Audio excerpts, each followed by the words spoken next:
Salut tout le monde, bienvenue à Ensemble pour un monde coop. Aujourd'hui, on vous présente encore une fois 3 reportages que nous avons réalisés auprès de coopératives tout près de chez nous. Et de plus en plus, on voit les coopératives intervenir dans différentes municipalités, dans des villes, afin de nous fournir les services essentiels. Difficile de contester l'idée que l'accès à une clinique de santé soit un service essentiel. Et les résidents de Sainte-Brigitte de Laval ont la chance d'avoir leur coopérative de santé qui multiplie les efforts afin de rendre accessibles ces services au plus grand nombre possible. Voici le reportage que nous avons réalisé sur la coopérative de santé de Sainte-Brigitte de Laval.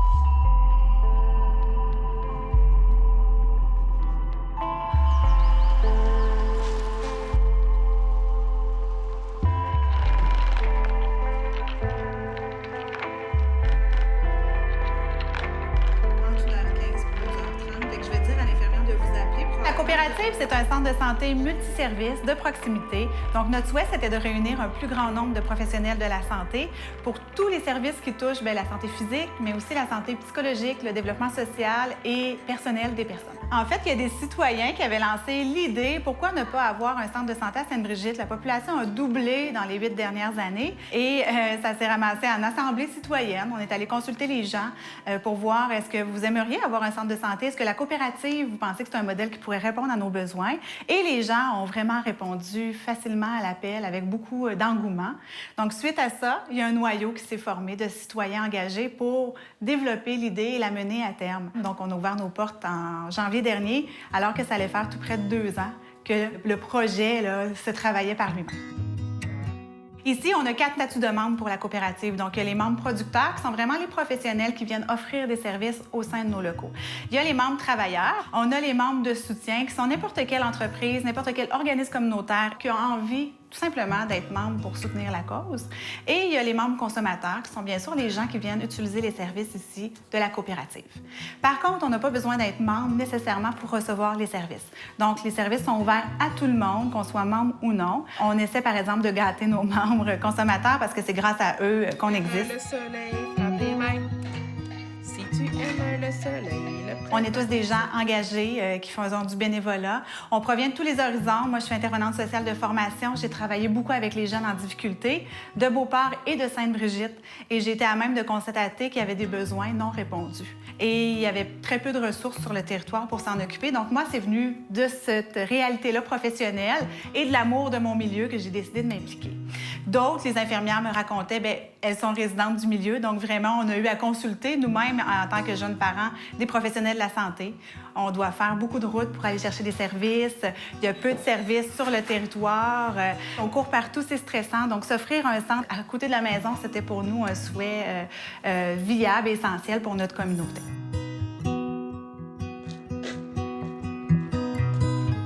Bonjour, la belle famille! Comment ça va?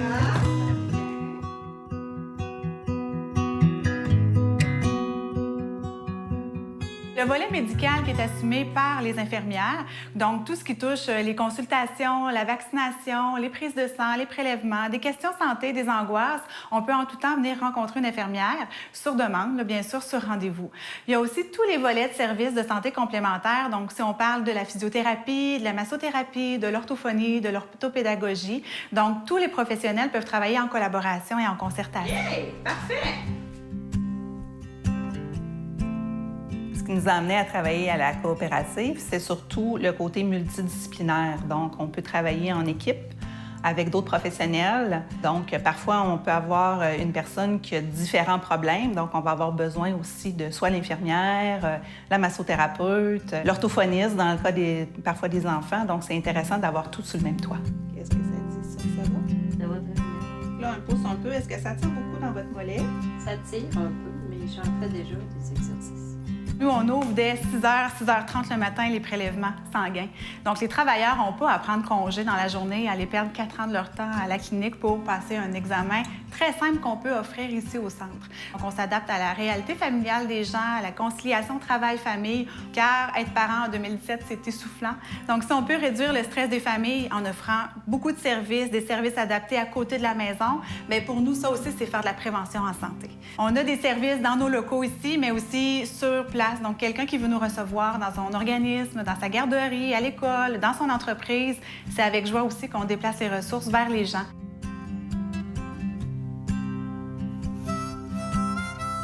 Dans le fond, les services que j'ai reçus, nous, on est venus pour faire le suivi du poids de bébé. C'était un service en plus qui était gratuit avec notre abonnement là, comme membre. Fait qu'on trouvait ça intéressant. Donc, on a rencontré l'infirmière.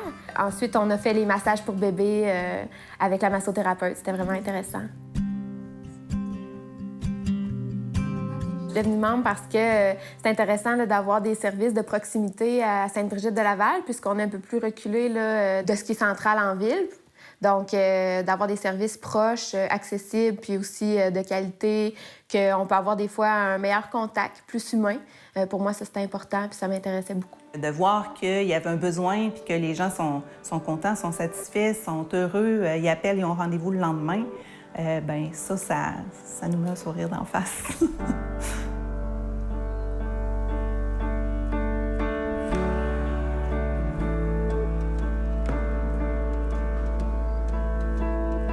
Je pense que le noyau fondateur, on était tous pro-coop, du sens que pour nous, c'est une formule qui s'applique bien à différents projets sociaux. C'est une façon de démocratiser beaucoup de secteurs de l'économie et pour nous, en santé, c'est une formule qui s'applique totalement, qui répond à des besoins. Donc, dans l'approche de santé globale, la coop a une vision globale et porte en elle des valeurs qui, pour nous, s'appliquent au domaine de la santé.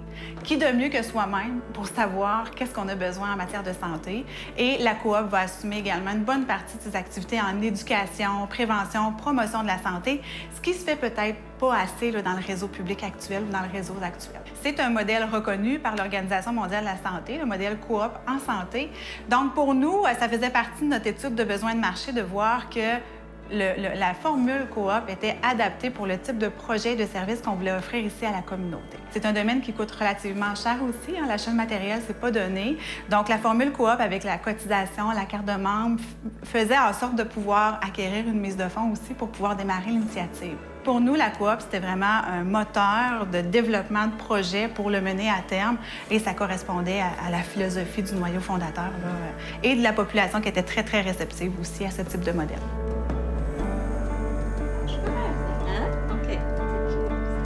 Sourire en dessous de la lèvre, c'est La différence d'avoir une coopérative comme une coopérative santé à Sainte-Brigitte, c'est un sentiment de sécurité, en fait, d'avoir des services proches, qu'on sait qu'on peut se référer facilement. Les employés ici sont très, très ouverts, ils nous reconnaissent, donc on crée un lien. Puis pour moi, c'est vraiment un sentiment de sécurité, autant pour moi, mon enfant, de savoir qu'on a quelque chose de proche si jamais il arrive un incident ou quoi que ce soit. C'est sûr que le fait d'être membre d'une coopérative, moi, je le vois comme le volet plus solidarité, plus entraide. Donc oui, de sentir qu'on fait partie un peu de ce projet-là, puis d'en être fier, puis de le promouvoir autour de nous. Là. On sent qu'on a un petit rôle à jouer. C'est agréable.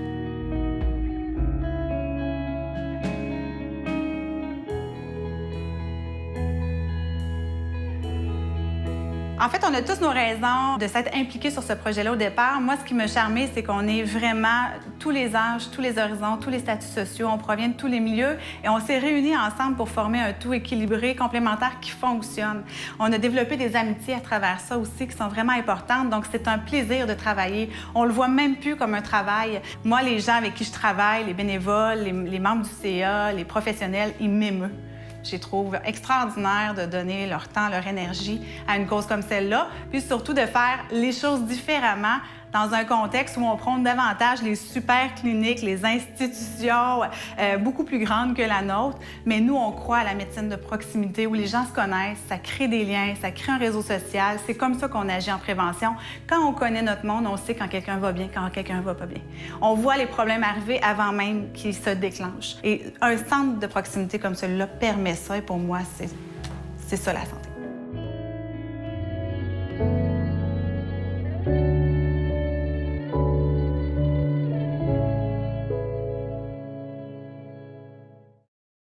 Difficile aujourd'hui d'imaginer nos vies sans services de télécommunication. Pour ceux qui habitent le territoire de la CCAP depuis plus d'une trentaine d'années, vous n'avez peut-être pas eu la chance de comparer, mais pour les nouveaux arrivants, les nouveaux résidents qui étaient habitués à d'autres fournisseurs au niveau des télécommunications, vous êtes peut-être un peu plus conscients de l'avantage et de la chance que nous avons d'avoir CCAP sur notre territoire, particulièrement d'un point de vue économique. Voici le reportage que nous vous avons préparé sur la CCAP.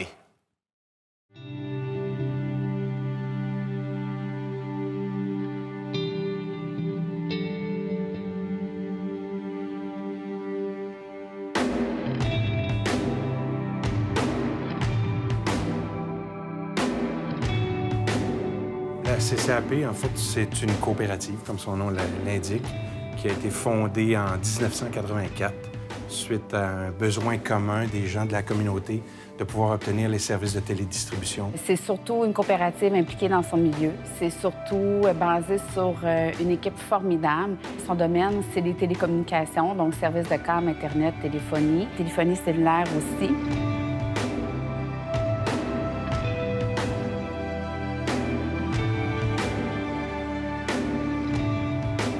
L'entreprise, dans le temps, s'appelait Câbleau National, donc c'était un peu l'ancêtre de nos amis Vidéotron. Quand ils sont arrivés à la hauteur du zoo, ils estimaient qu'économiquement, c'était pas viable. Alors, les gens de l'endroit, le nord de Charlesbourg, Lac-Saint-Charles au début, se sont mis ensemble, ils ont été chercher des subventions, ils ont décidé de former une coopérative pour essayer d'avoir l'impact positif du groupe, donc de l'ensemble des gens qui demeurent par ici, pour pouvoir former cette coop-là et former une entreprise qui serait en mesure de leur offrir des services de télédistribution. CCAP, c'est aujourd'hui plus de 18 500 membres. C'est une des plus grosses coopératives de câble-distribution et de télécommunications au Québec et au Canada, qui dessert un bassin très strict, c'est-à-dire qu'on ne sort pas de nos frontières. On dessert 5 municipalités qui avoisinent le nord de la région de Québec. Donc, on parle le nord de Charlesbourg, ce qu'on appelle Notre-Dame-des-Laurentides, Lac-Saint-Charles, Lac-Beauport, Stoneham, Lac-de-Lage et Sainte-Brigitte-de-Laval.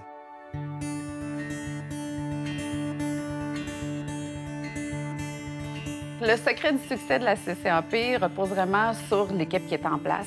Entre autres, nos 5 valeurs. Donc, on parle de l'implication, on parle de la coopération, évidemment, le côté humain, on parle de la passion et on parle de l'innovation.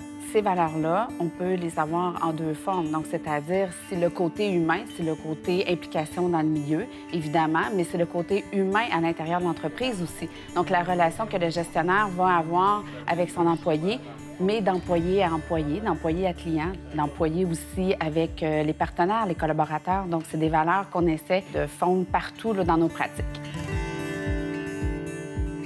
Pour moi, la CCAP, je crois que ça va au-delà de seulement une entreprise de télécommunications. Ça va au-delà d'un fournisseur de services. C'est comme, c'est cliché, mais on dit souvent une grande famille, autant les employés à l'interne, mais surtout l'implication qu'on voit et la reconnaissance qu'on voit dans le milieu. On traite les gens ici avec une approche très humaine, très personnalisée, avec beaucoup de proximité. On pense, par exemple, les gens peuvent venir ici directement à nos bureaux, rencontrer les préposés du service à la clientèle, mais on veut que ça se traduise aussi par notre présence dans leur quotidien. C'est pour ça qu'un programme de commandite où on va soutenir des organismes, des événements sur le territoire.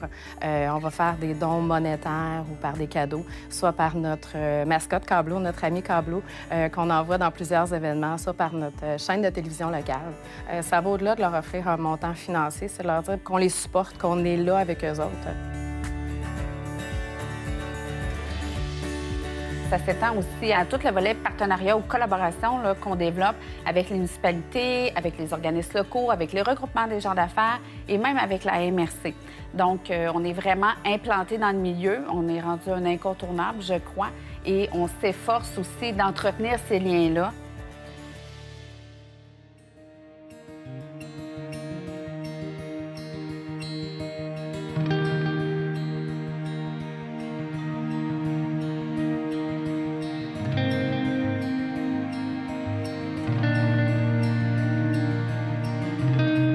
CCAP.tv, en fait, est né d'une obligation du CRTC. Donc, en avril 2012, on a eu l'obligation de verser 5 des revenus de télédistribution dans la programmation locale. La coopérative a dû se positionner. Donc, soit envoyer vraiment le 5 des revenus de télédistribution dans le Fonds canadien de programmation locale ou de garder ces sommes-là sur le territoire et d'ouvrir, en fait, une programmation locale. C'est ce que l'entreprise a décidé de faire pour plusieurs raisons, mais surtout pour être créateur d'emplois chez nous. En 5 ans seulement, là, il y a eu une explosion, que ce soit au niveau des téléchargements, de l'écoute, mais aussi des demandes que les citoyens nous font. Donc, on voit que la chaîne gagne en popularité et surtout qu'elle est pratique et utile aux citoyens. Les gens sont reconnaissants. Les gens aiment l'équipe. Les gens reconnaissent l'équipe. Ils aiment se sentir impliqués. Ils aiment se sentir dans un réseau. Parce que les gens, à l'ère de ces réseaux sociaux, on veut appartenir à une famille. C'est un peu ce qu'on recrée. On veut appartenir à quelque chose. Et le domaine coopératif, bien, c'est ça. C'est appartenir à quelque chose, créer quelque chose ensemble.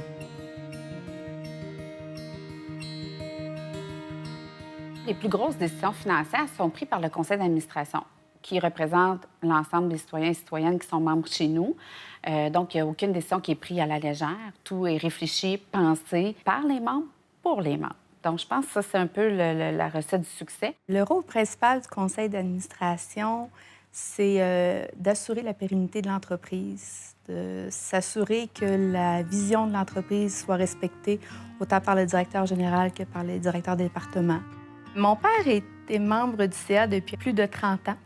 Je pense qu'il est rentré en fonction en 85, alors que la CCAP a été fondée en 84. Donc, on peut dire qu'il était là pratiquement depuis le début. Il était très impliqué, il était très attaché à la CCAP, très attaché aux employés, aux gens qu'il a côtoyés à travers ces années-là. Et veut pas, bien, il nous a transmis cet attachement-là de tous les accomplissements qu'il y a eu à travers les années.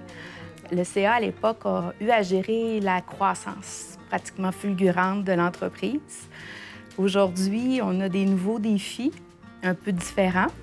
Aujourd'hui, on veut plus s'assurer de garder nos membres. On doit aussi affronter une compétition de plus en plus féroce au niveau des technologies. Le modèle coopératif en soi, c'est un modèle qui a fait ses preuves et qui démontre une certaine pérennité dans le temps du fait que ça appartient aux utilisateurs. Donc ici, c'est une coopérative de consommateurs. Mais ça reste qu'il faut mettre les bases solides pour pouvoir continuer à offrir un service qui est toujours pertinent pour ces membres-là. Parce que même si on a un statut de coop, ça ne fait pas que l'entreprise va rester viable si on n'offre pas les services que les clients s'attendent d'avoir. Sinon, ils vont aller voir ailleurs. C'est de penser d'abord à l'humain. Surtout aujourd'hui, je pense que les membres apprécient cet aspect, disons, plus communautaire de l'entreprise coopérative.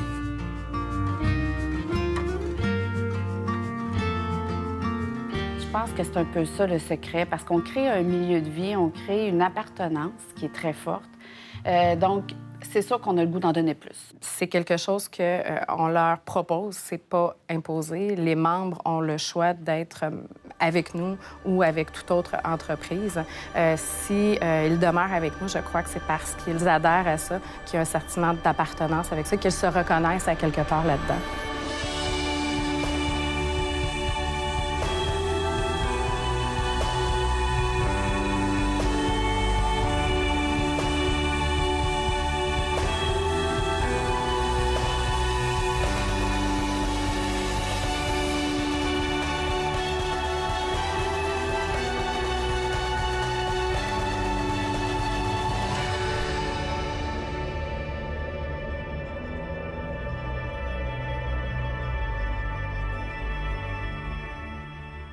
Avant de conclure l'émission d'aujourd'hui, je vous rappelle que chacun des reportages que nous avons réalisés et chacune des visites de coopératives que nous avons fait est disponible sur YouTube, sur la page de Ensemble pour un monde coop. Et je terminerai en vous disant que vivre coop temps plein, c'est possible, mais très contingenté. Si vous aspirez à joindre une coopérative d'habitation éventuellement, je vous suggère de vous inscrire le plus rapidement possible parce que les listes d'attente sont bien longues. Sur ce, on termine et on se laisse sur le reportage que nous avons réalisé avec Cohabitat Québec.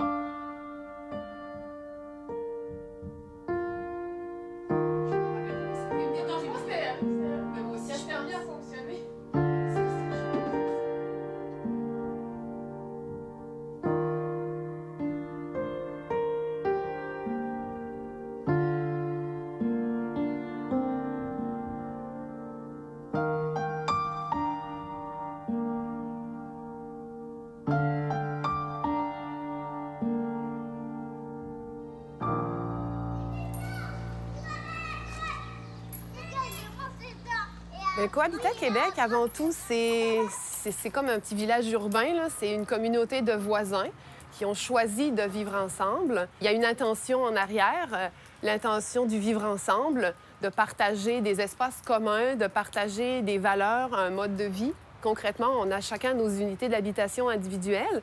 Donc, on a des appartements, 1 chambre, 2 chambres, 3 chambres. Et on a aussi des maisons de ville en rangée, en jumelé sur 2 ou 3 étages. Donc, on est situé dans Saint-Sacrement. On a 4 bâtiments. Et dans un des bâtiments, on a notre maison commune. Donc, c'est dans la maison commune qu'on va retrouver tous nos espaces communs. La salle pour manger, c'est la salle à dîner. On a derrière, adjacent à la salle à dîner, la salle de jeu pour les enfants, la grande cuisine pour cuisiner pour tout le monde. On a un petit bureau, beaucoup d'espace en partage, dans le fond. Les gens qui viennent ici, il y a toujours 2 aspects qui sont importants, l'aspect communautaire et l'aspect écologique. Parce que tous nos bâtiments sont certifiés LEED platine. On se rend compte que parmi les gens qui sont venus, tout le monde a un petit peu ces 2 valeurs-là, mais il y en a qui les ont plus ou moins que d'autres. Mais c'est le dénominateur commun, là. C'est quand même ces 2 aspects-là qui sont centraux.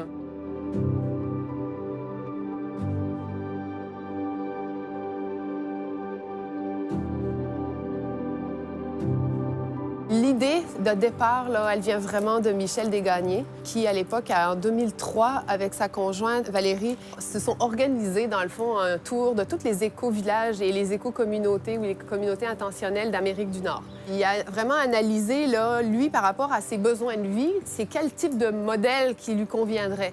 Puis, il en est arrivé à la conclusion que ce qu'il aimerait, c'est recréer l'esprit de village, mais en mode urbain. Et donc, il est arrivé à la conclusion que c'était vraiment le type cohabitat qui l'intéressait. Je trouve ça vraiment le fun parce qu'il y a une belle ambiance, tout le monde se connaît, tout le monde jase ensemble, tout le monde se dit salut quand on se voit. Puis on a plein d'aménagements communs, plein de jeux qui nous permettent de nous organiser des activités, tous ensemble, avec les enfants autant qu'avec les adultes.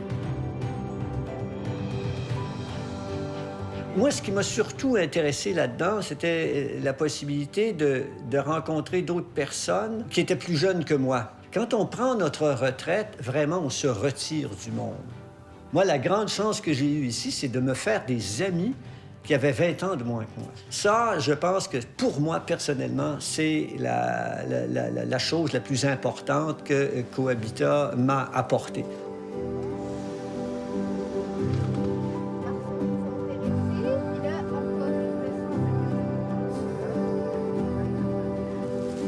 Qu'on a en partage, on n'aurait pas pu l'avoir individuellement parce qu'à Cohabitat, on n'est pas très fortunés tous de la même manière, mais ça permet une certaine accessibilité à des services qu'on n'aurait pas individuellement.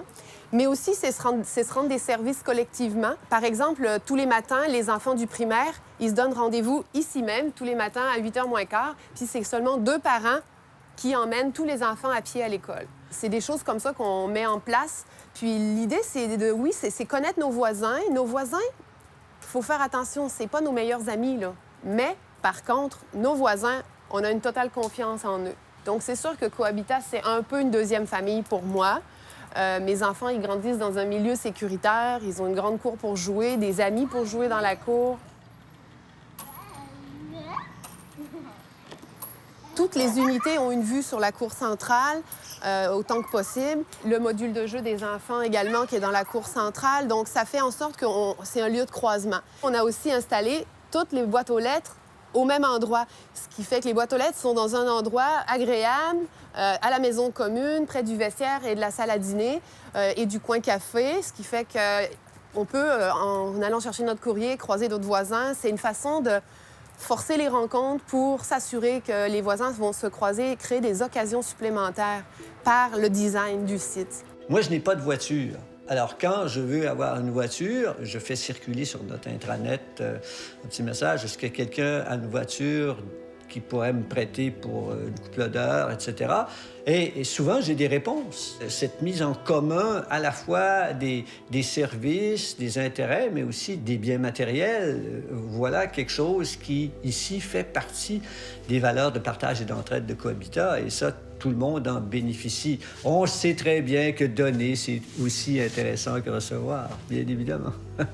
C'est ça le plus le fun à Cohabitat, que tout le monde s'entraide, que tout le monde se connaisse, que tout le monde soit bien ensemble. Puis quand ma sœur était à l'hôpital, quand elle était blessée, tout le monde l'a aidée, tout le monde a mis sa photo, a écrit un message. C'était vraiment très bien d'avoir cette famille-là de plus.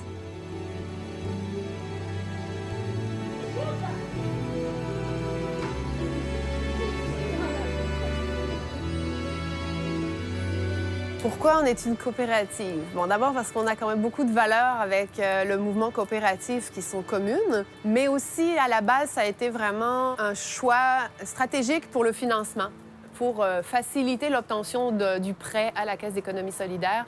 C'était préférable d'être incorporé comme une coopérative. Donc, à ce moment-là, on était seulement qu'un OBNL qui regroupait des citoyens intéressés par le projet. Et on a donc fait une transformation en coop de solidarité pour pouvoir faciliter l'accessibilité à ce financement-là. On a 2 structures juridiques. On a la coopérative de solidarité qui a été créée il y a plus d'une dizaine d'années par un regroupement de citoyens qui voulaient trouver un mode de vie qui correspondait à leur idéal. Petit à petit, on a grossi le groupe et incorporé sous forme de coop de solidarité. Puis, de fil en aiguille, la coopérative a voulu bâtir le projet pour ses membres. On s'est rendu compte que les membres voulaient être propriétaires quand même de chacun de leurs unités. Et donc, on a 2 structures. La deuxième structure, c'est le syndicat de copropriété. Les 2 sont enchâssés l'une avec l'autre. L'une ne peut pas aller sans l'autre. Actuellement, dans la déclaration de copropriété, c'est vraiment clairement indiqué que pour devenir propriétaire, copropriétaire, lorsqu'il y a une vente d'une unité, il faut d'abord être membre de la coop de solidarité. C'est ce qui nous permet de, en quelque sorte, sélectionner nos voisins, s'assurer que nos voisins partagent les mêmes valeurs et adhèrent au fonctionnement du projet.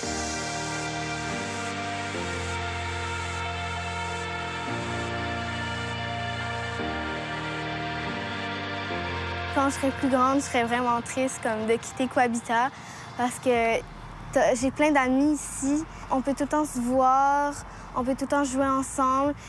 Quitter Cohabitat, c'est comme quitter ma vraie maison. Je serais vraiment triste.